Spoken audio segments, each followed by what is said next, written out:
அரசு அதிகாரிகள் அனைவரையும் கனவுகான் சேனல் அன்புடன் வரவேற்கிறது. இந்த வீடியோவில் 11ஆம் வகுப்பு தமிழ் பாட புத்தகத்தில் உள்ள இயல் 4, அதாவது தமிழக கல்வி வரலாறு அப்படின்ற பாடத்தில் இருக்கிற சில முக்கியமான டாப்பிக்கை தான் இந்த வீடியோவில் பார்க்க போகிறோம். இந்த வீடியோ நம்ம சப்ஸ்கிரைபர் ஒருத்தர் கேட்டிருந்தாங்க, அவங்களுக்காக ரெடி பண்ணி போடுறோம்.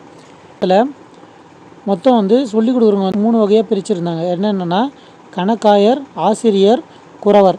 3 தமிழில் வெவ்வேறு பிரிவுகளை சொல்லி கொடுக்குவாங்க. சரிங்களா? அது என்னென்னு பார்க்கலாம். முதல்ல ஆசிரியர் பாருங்கள். நம்மளுக்கு ஆசிரியர்னால் என்ன சொல்லி கொடுப்பாங்க? தமிழ் ஆசிரியர்னால் இலக்கணம். சரிங்களா? பாடம்லாம் யார் வேணால் சொல்லித்தரலாம். ஆனால் இலக்கணம் தெரிஞ்சவங்க மட்டும் தான் சொல்லி கொடுக்க முடியும்.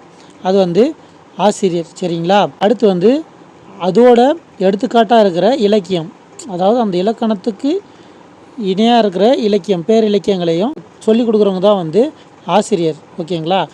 அடுத்து குறவர் போவாங்க. குறவர்னால் சமய நூலும் தத்துவ நூலும் கற்பிப்போர். இது குறவர்கள், சைவ குறவர்கள்னு நீங்கள் கேள்விப்பட்டிருப்பீங்க. அதாவது பக்தி பாடல்களை பாடுவாங்க இல்லைங்களா, அவங்க பேரை குறவர்கள்னு சொல்லுவாங்க.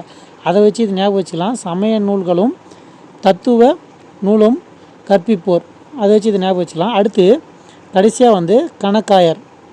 இது கணக்காயர்னால் என்னென்ன சொல்லிக் கொடுப்பாங்கன்னா எழுத்து, சரிங்களா, இலக்கியம், உரிச்சோர், கணக்கு. கணக்கர் கணக்கு இது அதிலே அது பிரச்சனை இல்லை.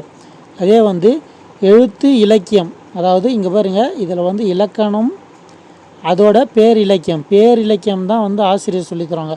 நார்மலாக இலக்கியமும் உரிச்சொல்லும் கணக்காயர். அது பாருங்கள், நிகண்டுன்னு சொல்கிறாங்க. இது சொல்லிக் கொடுக்குறது யாருன்னா கணக்காயர். சரிங்களா? இது ஞாபகம் வச்சுக்கோங்க. அடுத்து சொல்லி கொடுக்குறவங்களது 3 வகை இருந்துச்சுங்க இல்லைங்களா. இது சொல்லி கொடுக்குற இடம். சரிங்களா? அது 3ஆக பிரிச்சுருந்தாங்க. அது என்னென்னா பள்ளிகள், மன்றம், சான்றோர் அவை. சரிங்களா? இதில் பள்ளிகள்னால் என்னென்ன சொல்லி கொடுப்பாங்கன்னா கலைகள், அதாவது ஆர்ட்ஸ் அண்ட் சயின்ஸ் காலேஜ் இருக்குது இல்லைங்களா, அந்த மாதிரி ஞாபகம் வச்சுக்கோங்க.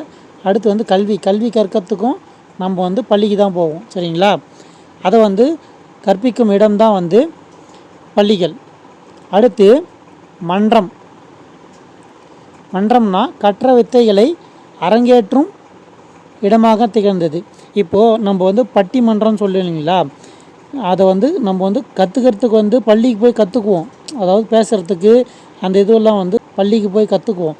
ஆனால் பட்டிமன்றத்தில் நம்ம கற்றுக்கின வித்தையெல்லாம் அங்கே அரங்கேற்றுவோம் இல்லைங்களா, அதை தான் மன்றம்னு சொல்லுவாங்க.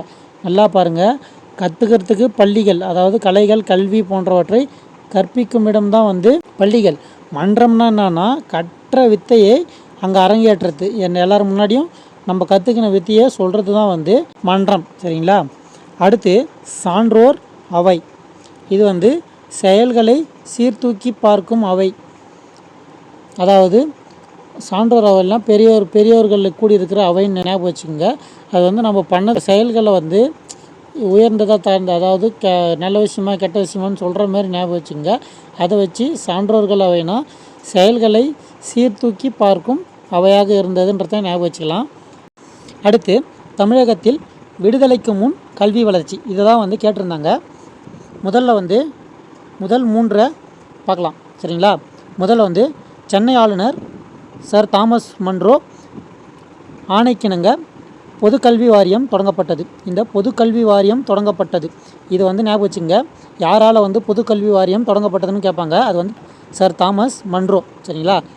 கல்வின்றதே நம்மளுக்கு மண்டையை பிச்சுக்கும் இல்லைங்களா, அதாவது படிக்கணுன்னாவே நம்மளுக்கு மண்டை பிச்சுக்கும். அதை வச்சு மன்றோன்றதை ஞாபகம் வச்சுங்க. அவரோட ஆணைக்கிணங்க தான் பொதுக்கல்வி வாரியம் தொடங்கப்பட்டது. அதாவது ஆரம்பத்தில் பொதுவாக கல்விக்குன்னு ஒரு வாரியம் தொடங்கப்பட்டது. சரிங்களா? அடுத்து சென்னை மருத்துவக் கல்லூரி தொடங்கப்பட்டது. இது இந்தியாவிலேயே முதலில் தொடங்கப்பட்ட 2 மருத்துவக் கல்லூரிகளில் ஒன்று. சரிங்களா? இது பாருங்கள், முதல்ல பொதுக்கல்வி வாரியத்தை தொடங்கிடுறாங்க. அடுத்து நம்மளுக்கு மருத்துவம் ரொம்ப முக்கியம்னு சொல்லிட்டு 2ஆவதாக மருத்துவக் கல்லூரியை தொடங்குறாங்க. அது அங்கே சென்னையில். சரிங்களா? அடுத்து 3ஆவது பொதுக்கல்வித்துறை நிறுவப்பட்டு முதல் பொதுக்கல்வி இயக்குனரை நியமிக்கிறாங்க. சரிங்களா? இது 3 லைனாக ஞாபகம் வச்சுங்க. முதல்ல பொதுக்கல்வி வாரியம் தொடங்குறாங்க. அடுத்து பொதுவாக கல்வி வாரியம் தொடங்கிட்டாங்க. அடுத்து நம்மளுக்கு மருத்துவம் தான் தேவை. மக்களை காப்பாற்றுறதுக்கு. அதனால் சென்னையில் மருத்துவக் கல்வி தொடங்குறாங்க. சரிங்களா? அடுத்து முன்னாடி ஸ்டார்ட் பண்ணாங்க இல்லைங்களா பொதுக்கல்வி வாரியம், அதை வந்து மாற்றி பொதுக்கல்வித்துறையாக மாற்றி முதல் பொதுக்கல்வி இயக்குனரை போட்டிருப்பாங்க. சரிங்களா? இது 3 வந்து ஞாபகம் வச்சுங்க லைனாக. ஒன்றும் இல்லை, முதல்ல பொதுக்கல்வி வாரியம் ஸ்டார்ட் பண்ணுறாங்க மன்றோ சொல்லி. சரிங்களா? அடுத்து ரெண்டாவதாக நம்மளோட மக்களை காப்பாற்றுறதுக்கு மருத்துவம் ஸ்டார்ட் பண்ணுறாங்க. அது எங்கன்னா சென்னையில். ரெண்டாச்சுங்களா? அப்போ தான் வந்து இந்தியாவில் முதல்ல ஸ்டார்ட் பண்ண 2 மருத்துவக் கல்லூரிகளில் இதுவும் ஒன்று. சரிங்களா? இது ஞாபகம் வச்சுங்க. அடுத்து மூணாவதாக என்ன பண்ணுறாங்கன்னா, அந்த பொதுக்கல்வி வாரியமை பொதுக்கல்வித்துறையாக நிறுவப்பட்டு முதல் பொதுக்கல்வி இயக்குனரை நியமிக்கிறாங்க. இது 3 லைனாக ஞாபகம் வச்சிங்களா? இப்போது வருஷத்தை பார்க்கலாம். முதல்ல வந்து 1826 இது மட்டும் ஞாபகம் வச்சுங்க. அடுத்து பாருங்கள், இது எல்லாமே 18 தான் வரும் இந்த பக்கம் ஃபுல்லாகவே. சரிங்களா? இப்போது இது பாருங்கள், 2க்கு அப்புறம் 3, 2 3 கூட்டினா 5. சரிங்களா? இது முடிஞ்சிச்சிங்களா? இப்போ 6 இருக்குங்களா? 6 5 4 இந்த டவுன் ஆர்டரில் வரும். முதல்ல 18 26 மட்டும் ஞாபகம் வச்சுங்க. அடுத்து 2க்கு அப்புறம் 3, 2 3 கூட்டிங்கன்னா 5 இது வந்துடுதுங்களா? அடுத்து வந்து இந்த லாஸ்ட் வருஷத்தை பாருங்கள், 6ல் ஸ்டார்ட் ஆகுது. 6 5 4 இந்த மாதிரியே வந்துடுது. இதை வச்சு இது ஞாபகம் வச்சுக்கலாம். முதல் 3 முடிஞ்சிச்சு. அடுத்து 1857 இது பார்த்தாவே எல்லாருக்குமே வந்து ஒரு வருஷம் ஞாபகம் வரும். அதாவது 1857னாவே இந்திய பெரும்புரட்சி தான் ஞாபகம் வரும். அதை ஞாபகம் வச்சுங்க. இப்போ அதில் லிங்க் பண்ணிக்கலாம். நம்ம 1857 என்ன ஸ்டார்ட் பண்ணியிருப்பாங்கன்னா, சென்னை பல்கலைக்கழகம். சரிங்களா? அதாவது மருத்துவக் கல்லூரியும் சென்னையில் தான் ஸ்டார்ட் பண்ணுறாங்க, பல்கலைக்கழகமும் சென்னையில் தான் ஸ்டார்ட் பண்ணுறாங்க. அதான் சென்னை பல்கலைக்கழகம். சரிங்களா? 1857. இப்போ பெரும்புரட்சியும் பல்கலைக்கழகத்தையும் எப்படி ஞாபகம் வச்சுக்கலாம்னா, இப்போது பல்கலைனா பல கலைகள், அதாவது நிறைய ஆர்ட்ஸ் அப்படின்ற மாதிரி ஞாபகம் வச்சுங்க. பல கலைகளை வந்து ஒன்றா ஒரே இடத்துல ஸ்டார்ட் பண்ணுறாங்கன்றது ஞாபகம் வச்சுங்க. அது வந்து பெரிய போராட்டம் தானே, பல விஷயத்தை ஒன்றா சேர்த்து வந்து ஒரு போராட்டம் தானே. அதை வச்சு பெரும்புரட்சி அதை வச்சு ஞாபகம் வச்சுங்க 1857. சரிங்களா? அதுக்கப்புறம் 2 வருஷம் கழிச்சு 1794 தொடங்கப்பட்ட ஸ்கூல் ஆஃப் சர்வே என்ற நிறுவனம் 1859 கிண்டி பொறியியல் கல்லூரியாக வளர்ச்சி அடைந்தது. அதாவது முதல்ல பொதுக்கல்வி வாரியம் ஸ்டார்ட் பண்ணாங்க. அடுத்து வந்து தேவையான மக்களை காப்பாற்றுறதுக்கு மருத்துவக் கல்வி ஸ்டார்ட் பண்ணியிருப்பாங்க. அடுத்து மூணாவதாக என்ன பண்ணியிருப்பாங்கன்னா, அந்த பொதுக்கல்வி வாரியம் வந்து பொதுக்கல்வித்துறையாக மாற்றிட்டு அதுக்கு ஒரு இயக்குனரை நியமிச்சிருப்பாங்க. சரிங்களா? இது முடிஞ்சிச்சிங்களா? அடுத்து 4வதாக என்ன சொன்னேன், பெரும்புரட்சி ஞாபகம் வச்சுன்னு சொன்னேன். அதை வச்சு சென்னை பல்கலைக்கழகம். சரிங்களா? பெரும்புரட்சி அப்போது சென்னை பல்கலைக்கழகம் தொடங்கப்பட்டது. அடுத்ததே பார்த்திங்கன்னா, கிண்டி பொறியியல் கல்லூரியாக வளர்ச்சி அடைஞ்சிருக்கும். என்னதுன்னா, ஸ்கூல் ஆஃப் சர்வே அப்படின்ற நிறுவனம். அதாவது 57க்கு 2 வருஷம் கழிச்சு, அதாவது 59வது வருஷத்தில் இது மாறி இருக்கும். அதாவது சென்னையில் பல்கலைக்கழகம் முடிஞ்சிச்சிங்களா? அதுக்கப்புறம் வந்து சென்னையில் இருக்கிற கிண்டி, ஓகேங்களா, கிண்டி பொறியியல் கல்லூரியாக மாறி இருக்கும். எதுனா ஸ்கூல் ஆஃப் சர்வே அப்படின்ற நிறுவனம். சரிங்களா? இதை வச்சு இது ஞாபகம் வச்சுக்கலாம். இது 2 ஒரு செட்டு. அடுத்து இது 2த்தையும் ஒரு செட்டை வச்சுக்கோங்க. 1911 அதாவது மாநில அளவிலான பொதுத் தேர்வு நடைமுறைக்கு வந்தது. அதாவது 1911. இது எப்படி ஞாபகம் வச்சுக்கலாம்னா, இப்போ வந்து 11வது பொதுத் தேர்வாக மாற்றிட்டாங்க இல்லைங்களா, அதாவது பப்ளிக் எக்ஸாமாக மாற்றிட்டாங்க இல்லைங்களா, இப்போ தானே மாற்றினாங்க. அதை வச்சு ஞாபகம் வச்சுங்க. மாநில அளவிலான பொதுத் தேர்வுகள் நடைமுறைக்கு வந்தது.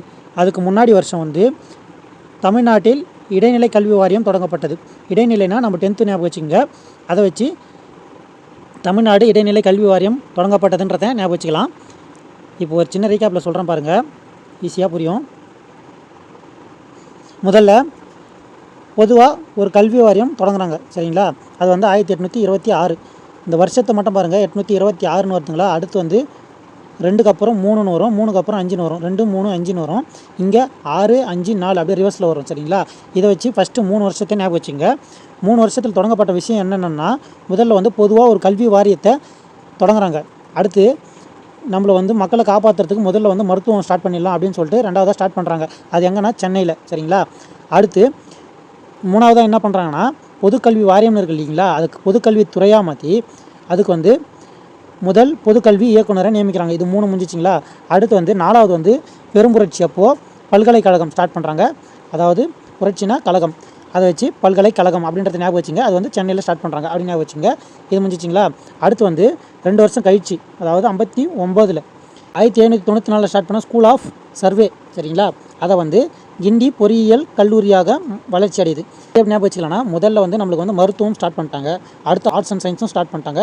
அடுத்து இன்னும் பேலன்ஸ் என்ன இருக்குது, பொறியியல் கல்லூரி தான் இருக்குது, அதையும் ஸ்டார்ட் பண்ணுறாங்கன்னு ஞாபகம் வச்சுங்க. லாஸ்ட்டாக அதாவது 859 ஸ்டார்ட் பண்ணிட்டாங்க. சரிங்களா? ஓகே, இது முடிஞ்சிச்சு. இது எங்கன்னா கிண்டியில் இது வரைக்கும் வந்து முடிஞ்சிச்சு. லாஸ்ட்டாக வந்து 2 1911 1910 1911னா உங்களுக்கு ஞாபகம் வர வேண்டியது என்னென்னா, இப்போது 11ஆம் வகுப்புக்கும் பப்ளிக் எக்ஸாம் அனௌன்ஸ் பண்ணிட்டாங்க இல்லைங்களா, அதை மட்டும் ஞாபகம் வச்சுங்க. அதாவது 1911 பள்ளி இறுதி வகுப்பு, அதாவது மாநில அளவிலான பொதுத் தேர்வு நடைமுறைக்கு வந்தது. அதாவது பப்ளிக் எக்ஸாமை மாற்றிட்டாங்க இல்லைங்களா, அதுதான் வந்து பொதுத் தேர்வு. அது வந்து 11ஆவது மாற்றிட்டாங்கன்றத வச்சு 11ன்றத 1911ன்றத ஞாபகம் வச்சுக்கலாம். சரிங்களா.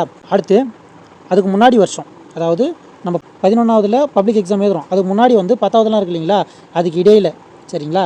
அதெல்லாம் வந்து இடைநிலைன்னு ஞாபகம் வச்சுங்க.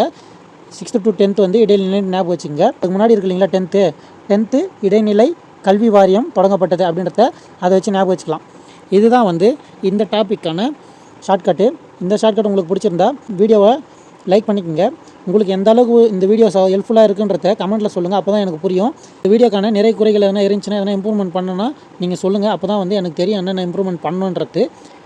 உங்களுக்கு வேறு எதனா டாப்பிக்கில் ஷார்ட்கட் தேவைப்பட்டுச்சுன்னா அதையும் கமெண்ட்டில் சொல்லுங்கள். மீண்டும் அடுத்த ஷார்ட்கட் வீடியோவில் சந்திப்போம். இப்படிக்கு கனவு காஞ்சிவா. தேங்க்யூ.